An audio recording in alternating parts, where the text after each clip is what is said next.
After narrowly escaping the primordial wild hoof leader, Luo Feng continued piloting the void netherworld pupil ship with complete focus. Not daring to relax, he had chosen this flying boat over others in Yulan City because its profound secret patterns closely matched the principles of the Eye of Life and Death.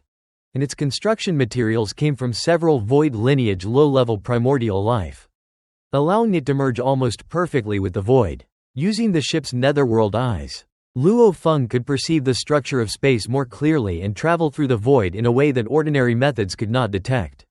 However, since the ship's creator had reached the half-primordial level in both the life and destruction paths, Luo Feng could currently utilize only 50 to 60% of its true capabilities. Even after leaving the Elder hunting area, he continued flying far beyond the normal hunting grounds before finally relaxing. The ship's ability to suppress aura fluctuations surpassed even his own concealment techniques, giving him confidence that the primordial wild hoof leader could no longer track him. Reflecting on the battle, Luo Feng admitted he had been overly confident. Although he had perfected the undying blood sea body and possessed the undying heart and palm world, making him believe he could survive encounters with ordinary divine emperor perfection low-level primordial life. The primordial wild hoof leader had proven overwhelmingly powerful. Had it seen through his fake death secret method, he would have permanently lost both priceless treasures. He also realized the primordial wild hoof leader was not even the strongest low-level primordial life. Beyond it existed the legendary super-limit-level creatures, most of which originated from the dark sacred realm, where such terrifying beings were common and battled the strongest cultivators from countless worlds. Compared to those monsters, the Nine Rivers sacred realm was relatively safe, making super-limit-level creatures almost mythical there. The experience taught Luo Feng that he had underestimated the dangers of the Elder hunting area, and he resolved to return to Yulan City, use his newly acquired spoils, and comprehensively strengthen himself before taking greater risks again. Luo Feng then released Emperor Qing from the Palm World. Emperor Qing was relieved to see Luo Feng alive and admitted he had feared the primordial wild hoof leader had killed him. Luo Feng explained that direct combat had been impossible and that he had survived only by relying on a desperate life-saving secret technique while suffering tremendous losses. His body's energy reserve had been reduced to just over 20%, with nearly all his accumulated reserves exhausted during the battle and escape. Emperor Qing reassured him that surviving such an encounter was already an extraordinary achievement, since according to available intelligence only 3 Hall Masters in Yulan City could fight the primordial wild hoof leader head-on, while almost every other elder would immediately flee and most still failed to escape. Luo Feng agreed that merely surviving was already a victory. As they neared Yulan City, Emperor Qing reminded Luo Feng that they had previously been followed after leaving the city and warned that the Deceit Workshop might have arranged another ambush. Luo Feng agreed, knowing Elder Tian he had intended to use him as an example after the earlier incident in which Luo Feng had killed his trackers.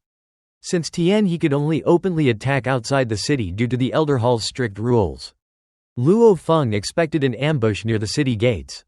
Inside Yulan City, only secret assassination methods without evidence were tolerated, while open combat would violate the authority of the Elder Hall and its 3 Hall Masters, whose combined strength, together with the city's formation, was powerful enough to eliminate even a super-limit-level low-level primordial life.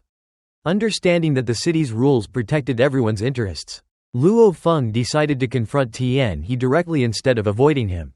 Intending to use Tienhi as his own stepping stone, he also reflected that once his strength became sufficient, he would no longer need to rely mainly on dangerous hunting, since powerful elders earned enormous resources through the benefits and influence they possessed within Yulan City itself. Although his undying blood sea body had not yet recovered to its peak, Luo Feng judged his current strength sufficient. He recalled that the body reached maximum combat power only when storing energy equivalent to 500 perfect divine bodies. With 100 times the normal reserve, it could unleash roughly 50% of its strength. 200 times nearly 80%. 300 times around 90%. While the improvement gradually diminished until reaching full power at 500 times. Because his remaining reserves allowed him to use roughly 80% of his peak strength, Luo Feng believed he could still face Elder Tienhi if necessary. And if the situation worsened, he could summon additional avatars carrying fresh energy reserves from Yulan City. Meanwhile, Outside the East City Gate, the Deceit Workshop had already prepared a massive deceitful shadow formation covering the entire area leading into the city. Elder Tienhi had originally intended to deploy 4 raiding teams around all 4 city gates.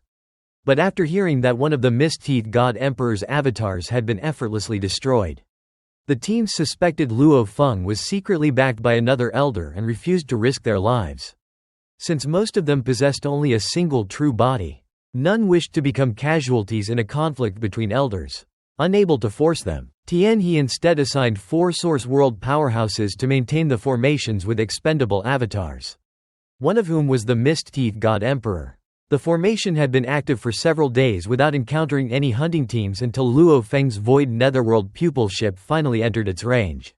The formation immediately detected Luo Feng and Emperor Qing's life auras. Luo Feng calmly flew out of the ship and recognized Mist-Teeth. Mist-Teeth demanded that Luo Feng reveal the elder supposedly protecting him, believing only another elder could have crushed one of his avatars so effortlessly. Luo Feng laughed and admitted that no elder had been helping him, declaring that he himself had destroyed Mist-Teeth's avatar with a single claw, rather than wasting energy killing another disposable avatar. Luo Feng simply ordered Mist-Teeth to summon Elder Tienhi immediately, warning that otherwise he would simply return to the city. Mist-Teeth accepted the request and quickly informed Tienhi. At his temporary residence near the East City Gate, Elder Tienhi received the message and was initially amused. He had expected another established elder to be supporting Luo Feng, but instead discovered that Luo Feng himself had recently become an elder. Learning that Luo Feng had crushed Mist-Teeth with one strike, Tienhi concluded that Luo Feng must possess a powerful secret treasure rather than exceptional personal strength. Viewing Luo Feng as an inexperienced newly promoted elder with insufficient accumulation, Tienhi's excitement quickly faded. Confident he could easily suppress such an opponent, he decided that using only half of his strength would be enough. Rising from his cave residence, he crossed the distance in only a few steps and arrived outside the East City Gate, where he looked across the deceitful shadow formation at the black-haired Luo Feng, calmly preparing for their confrontation. Luo Feng confronted Elder Tienhi outside the east gate of Yulan City after Mist-Teeth God Emperor and Emperor Qing withdrew into the city. Elder Tienhi mocked Luo Feng as an inexperienced junior who had only recently reached elder-level strength and questioned the confidence behind his disrespect. Luo Feng calmly replied that Tienhi was neither one of the 3 hall masters nor the master of the Deceit Workshop, giving him no reason to show respect.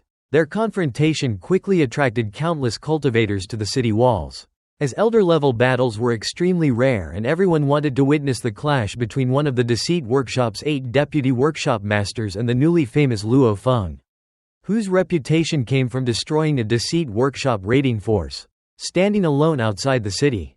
Elder Tienhi guessed Luo Feng's confidence came from obtaining a powerful secret treasure. He lectured Luo Feng about the dark sacred realm, explaining that countless geniuses there possessed extraordinary opportunities, making Luo Feng's achievements insignificant by comparison. Luo Feng acknowledged the greatness of the dark sacred realm but questioned what status Tienhi himself had attained there. Tienhi admitted he was not among its greatest experts but claimed he had gained enough experience to teach Luo Feng a lesson. Without further delay, Elder Tienhi extended a finger and instantly created an enormous formation diagram covering billions of kilometers. Countless gray phantom birds emerged and attacked Luo Feng, having already investigated his opponent. Luo Feng knew Tienhi specialized in formation diagrams and Taoist soldiers. Luo Feng immediately summoned his endless blood sea while activating the Xuanqing Sky Annihilation map, combining both into a powerful defensive formation. The gray birds repeatedly pierced the blood sea but were gradually eroded and destroyed.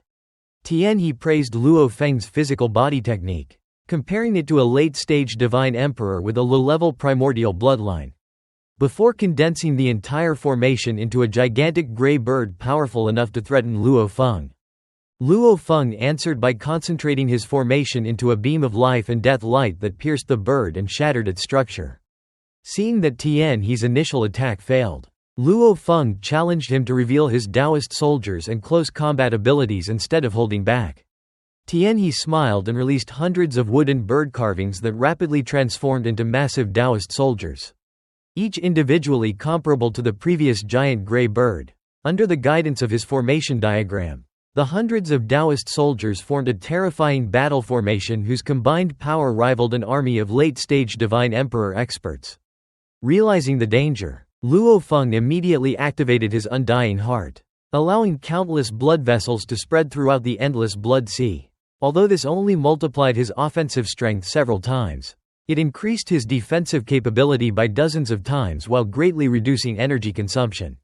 The Taoist soldiers launched relentless attacks, combining their power into devastating strikes that resembled thunder, swords, and giant axes. Waves of blood were constantly shattered. Yet the endless blood sea endlessly regenerated while the undying heart prevented serious depletion.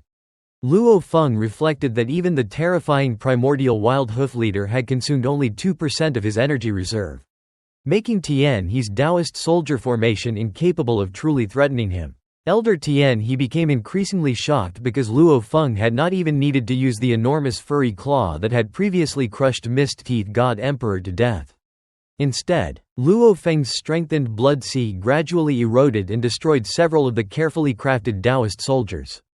The spectators inside Yulan City were astonished to see Elder Tienhi's famous Taoist soldier formation being pushed back by a newly promoted elder-level cultivator. Many concluded that Tienhi would soon have to reveal his true strength. Accepting that the Taoist soldiers were ineffective, Tienhi recalled all of them and admitted he had underestimated Luo Feng. Luo Feng also understood that he had only maintained such overwhelming defense because he had relied on the undying heart. Elder Tienhi then revealed the history of his cultivation.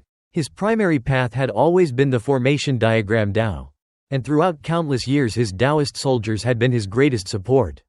However, after reaching the late-stage Divine Emperor realm, he became trapped at a bottleneck and realized his cultivation path was flawed. During his time in the Dark Sacred Realm, he studied more than 100 different inheritances, absorbing their strengths into his own cultivation. But despite mastering countless techniques, he could never achieve perfection. Eventually, he turned to the primordial bloodline cultivation path because it was the simplest way to break through.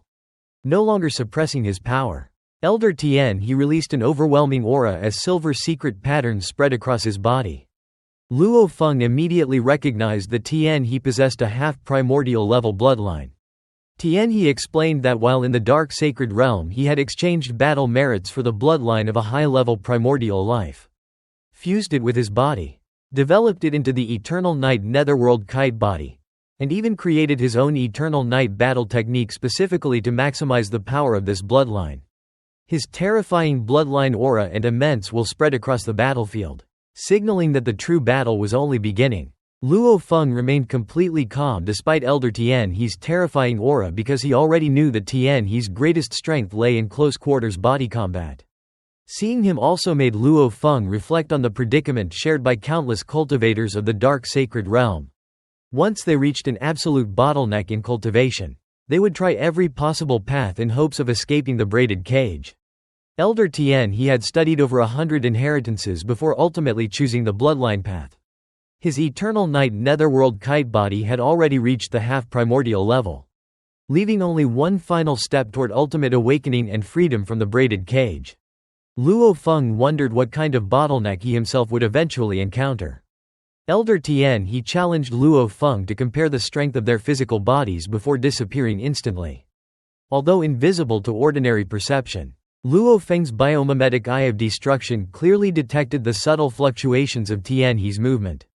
Elder Tienhi appeared beside him and slashed repeatedly across Luo Feng's chest with blade-like fingers. Luo Feng simply stood still, watching with interest. The robe formed from his own divine power and strengthened by the undying heart remained completely undamaged despite the relentless attacks. Luo Feng knew that his undying blood sea body, created using the Star Tower's blood-colored scale and further enhanced by the undying heart, already possessed extraordinary regenerative and defensive abilities. Elder Tienhi transformed into an invisible airflow, moving at extreme speed and striking Luo Feng more than 10 times in an instant. Yet he still failed to leave even the slightest mark. Luo Feng calmly mocked him, asking if this was the extent of his power. Elder Tienhi reappeared in the distance, admitting that Luo Feng's protective robe was extraordinarily durable but insisting that every life form had its limits. Immediately afterward, Elder Tienhi transformed into his true combat form. His body expanded enormously as 3 pairs of silvery gray wings emerged from his back. His body became covered in silver-gray fur, and his head transformed into that of a giant bird-like humanoid, the Eternal Night Netherworld Kite Body. Spectators atop Yulan City's walls instantly recognized the form, as many had purchased intelligence records describing Elder Tienhi's bloodline.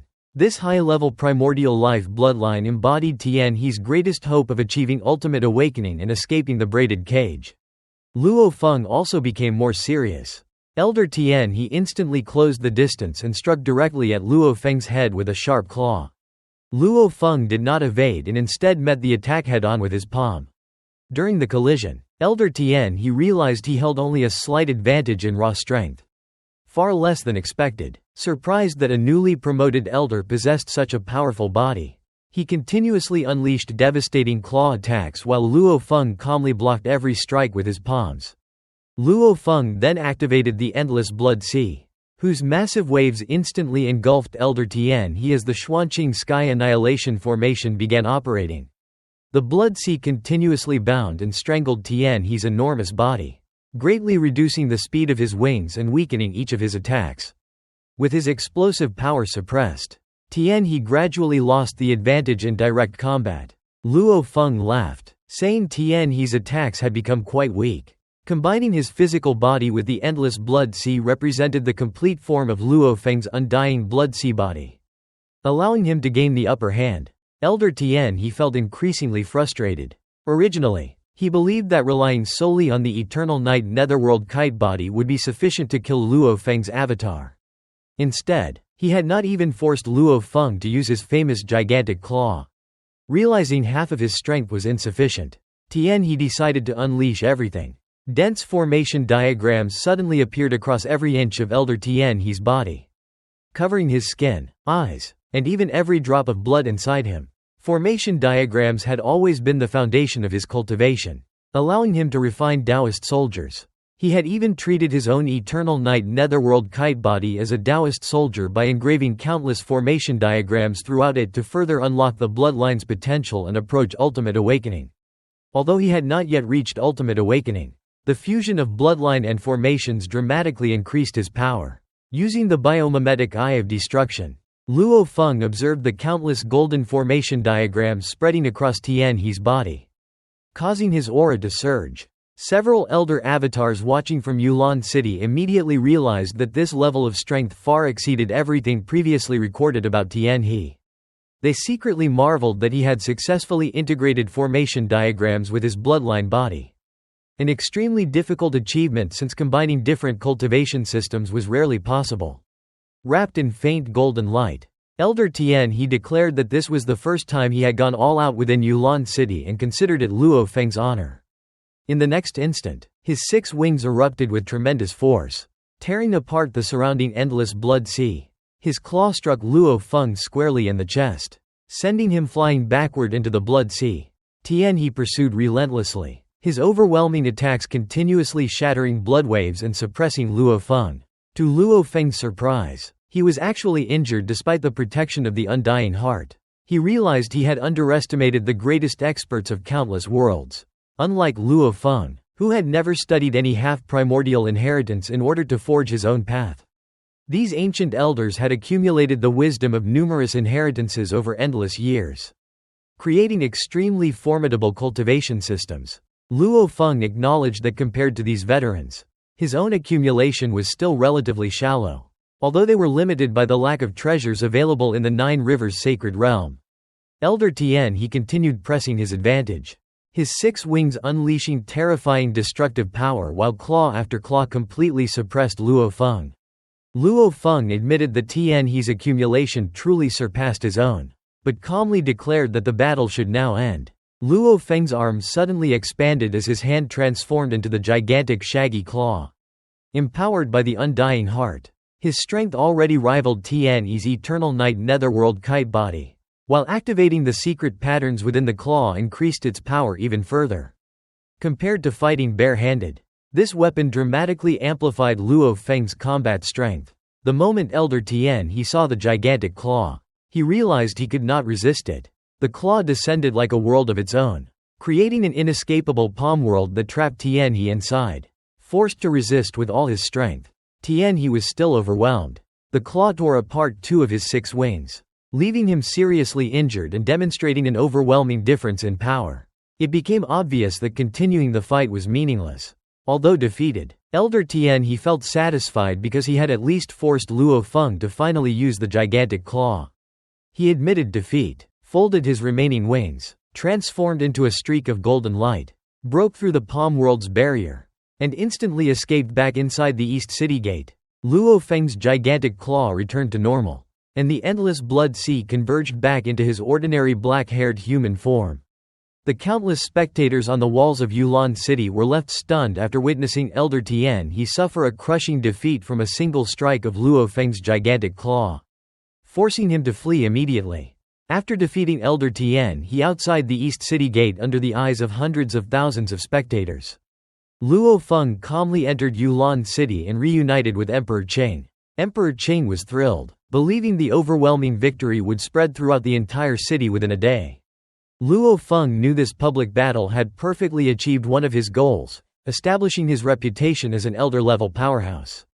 Since the fight had taken place before countless witnesses, there could be no doubt about its authenticity. With his strength now recognized, Luo Feng no longer intended to continue risking his life hunting in the dangerous elder hunting area until he made another major breakthrough. The two immediately headed to the primordial hall aboard the Void Netherworld pupil ship to sell their spoils of war.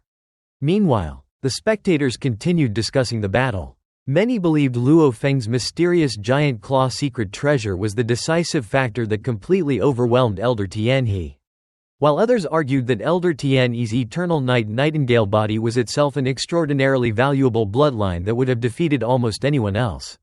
Some also pointed out that Elder Tienhi had not displayed his absolute peak strength because his true advantage lay in his avatar within the dark sacred realm. Regardless of differing opinions, everyone agreed the battle had demonstrated Luo Feng's terrifying combat power.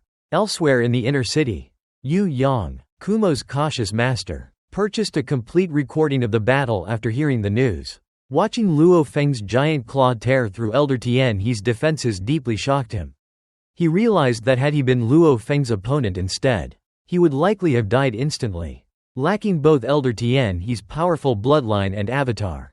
Although Yu Yang had always believed in slow and careful cultivation, he had recently advanced his bloodline to the half-primordial level after decades of painstaking research.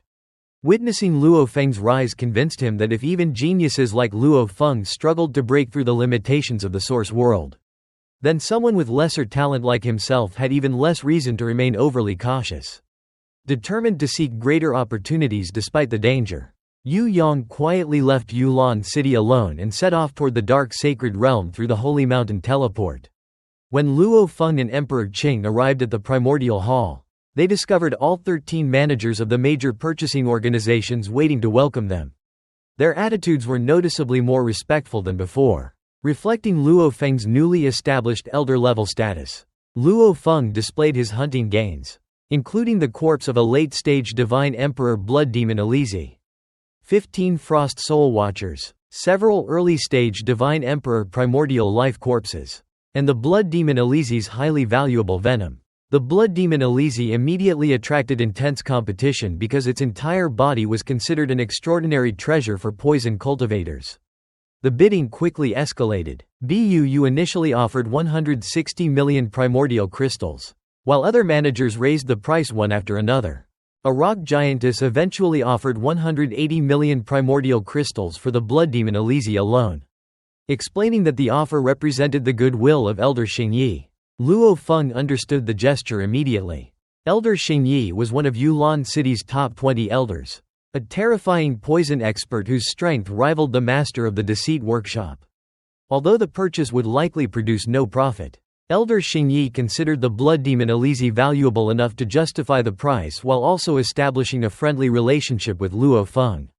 Luo Feng politely accepted the goodwill and asked the manager to pass along his thanks. After fierce competition among the 13 organizations, all of Luo Feng's spoils were sold for a total of 395 million primordial crystals. significantly exceeding their normal market value because several powerful elders deliberately sacrificed profits to build goodwill with him. Emperor Qing was astonished that businesses would willingly lose money simply to earn Luo Feng's favor.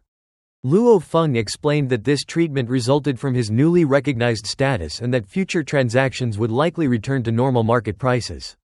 Luo Feng then gave Emperor Qing his agreed 10% share, amounting to 39.5 million primordial crystals.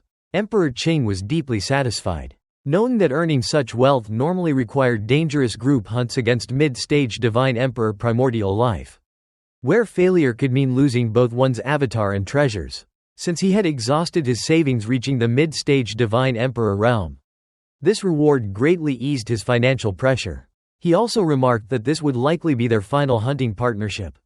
Luo Feng admitted he also planned to stop hunting temporarily until his strength improved further. Although he jokingly invited Emperor Qing to accompany him on future hunts simply as a spectator, Emperor Qing declined, believing he would only become a burden. They also discussed Luo Feng moving out of Emperor Qing's cave mansion, whose energy supply was no longer sufficient for Luo Feng's rapidly growing cultivation needs. Luo Feng planned to obtain a better residence and invited Emperor Qing, Emperor Main, and Di Fu to live with him in the future. Emperor Qing gladly accepted the invitation, saying no cultivator would refuse to share a residence with an elder. As they finally parted ways, Emperor Qing watched Luo Feng leave and reflected that this was simply the nature of the cultivation path. Companions may travel together for part of the journey, but differing talents and destinies eventually lead them onto separate roads. Even so, he felt grateful that he and Luo Feng had once walked part of that journey side by side. After Luo Feng defeated Elder Tienhi, the master of the deceit workshop carefully watched the battle recording while joking that Tienhi had actually lost to a newly promoted elder. Elder Tienhi openly admitted his defeat and even suggested that the workshop master personally spar with Luo Feng.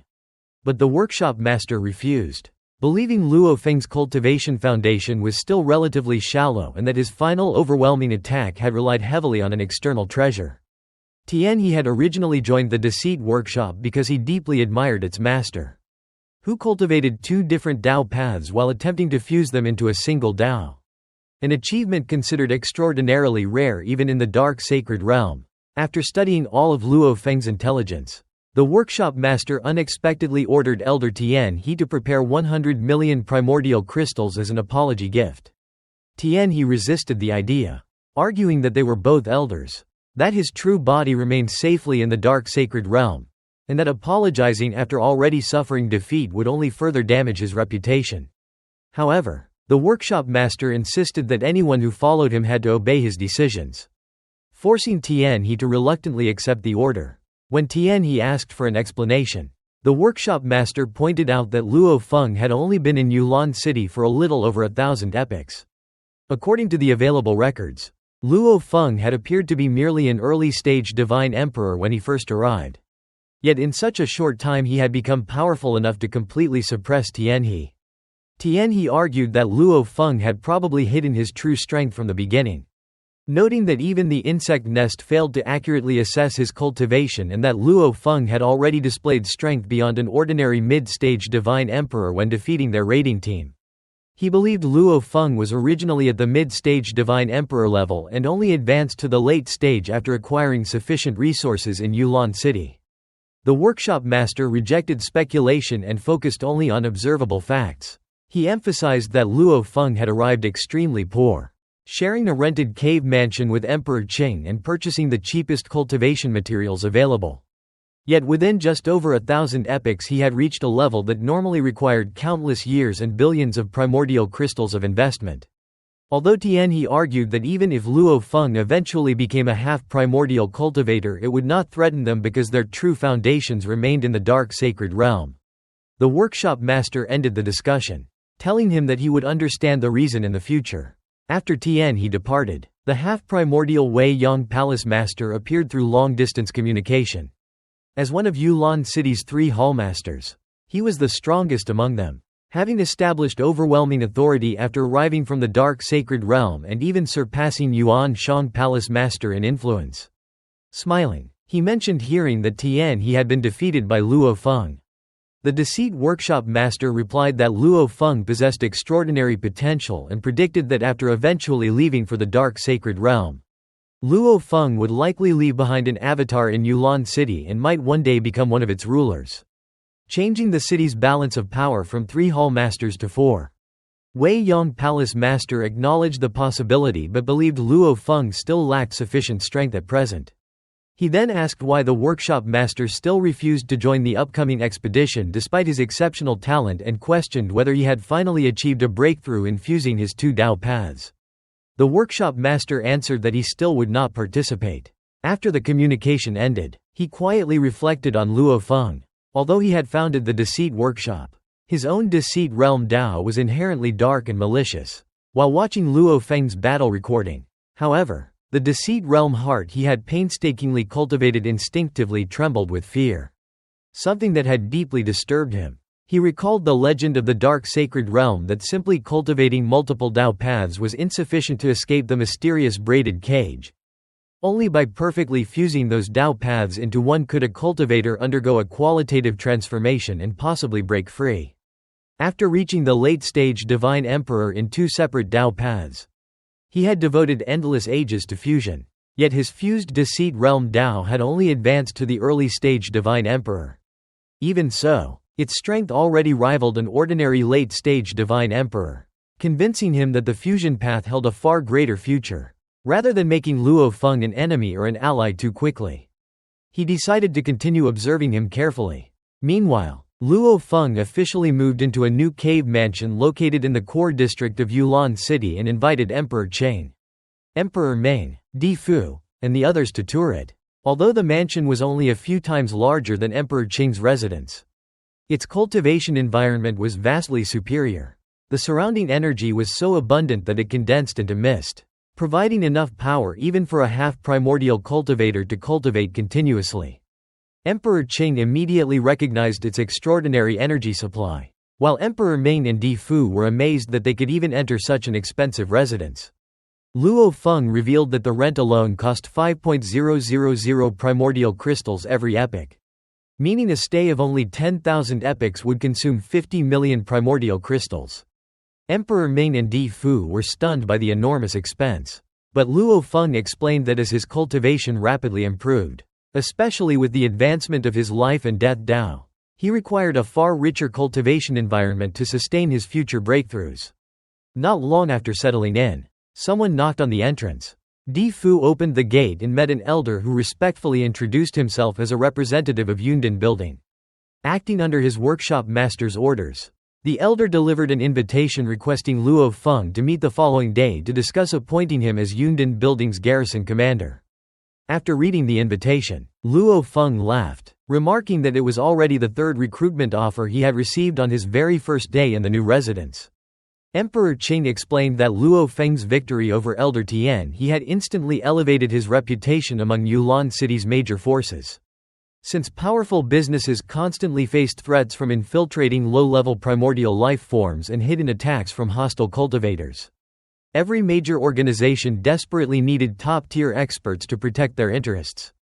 Even Yulan City itself depended on enough powerful cultivators to defend against external assaults. By the end of his first day in the new cave mansion, Luo Feng had received a total of 12 invitations from organizations of varying strength seeking to recruit him. The most prestigious invitation came from Yuan Shang Palace Master, the founder of Yulan City and one of its 3 hall masters, personally inviting Luo Feng to visit his residence. The remaining invitations came from various elders, many of whom were weaker than Tienhi but were nevertheless willing to offer generous rewards to secure Luo Feng's services. Besides these recruitment offers, Elder Tienhi unexpectedly sent an apology gift containing 100 million primordial crystals. Since Tienhi's true body remained completely safe in the dark sacred realm and Luo Feng posed no lasting threat to him, Luo Feng found the apology extremely surprising and could not understand why such a proud powerhouse would voluntarily send such an expensive gift after their battle.